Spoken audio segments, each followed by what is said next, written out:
Frankie Byrne. Hey Frankie. But he said to me, listen, I think if you're really into music, you should follow it.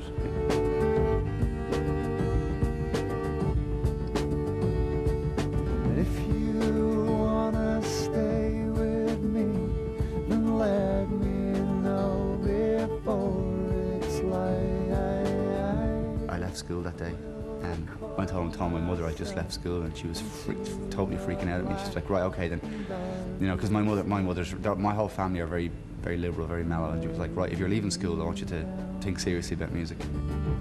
In the hallowed ground where my father waits, I will stay. So out of that, I met a bunch of different guys on the street, different buskers. It became the Frames, eventually. It took a few years. We were all busking together for years before we started playing our own songs on the street. Yeah! People don't know how to sell the Frames because they think that they can't identify. They can't say, okay, they're an indie rock band. They can't say they're you know, they're a sort of adult-orientated pop band. I remember we signed to Elektra in America one time. The big boss guy came over, saw us playing Dublin, loved the band. It was all very, you know, fairy tale. Flew us all over, had lunch with us, loved it, gave him the record. And he was like, I love your band, and I would do anything for you, but I don't know how to sell you. Well, I got drunk when I was on the steps, she touched my shoulder.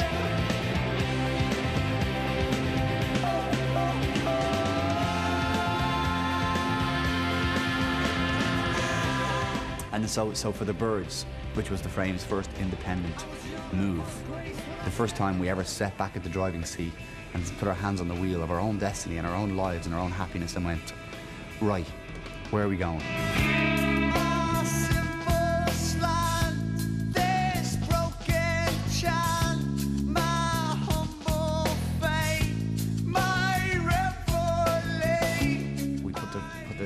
Foot in the accelerator very slowly. We didn't let anybody else tell us. We weren't getting directions from anybody. It was just an open path with no road, no tracks, and we were like, right, where are we going? Sometimes I need your revelation. Sometimes it's all too hard to take. This record we just put out is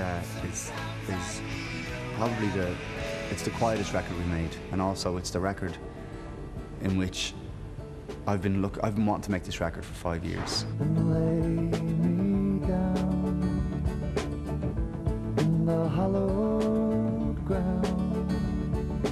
What we tried to do, we made a specific effort to play smaller venues, quieter songs, in order to reach the actual audience that really cared about the band. Lay me down.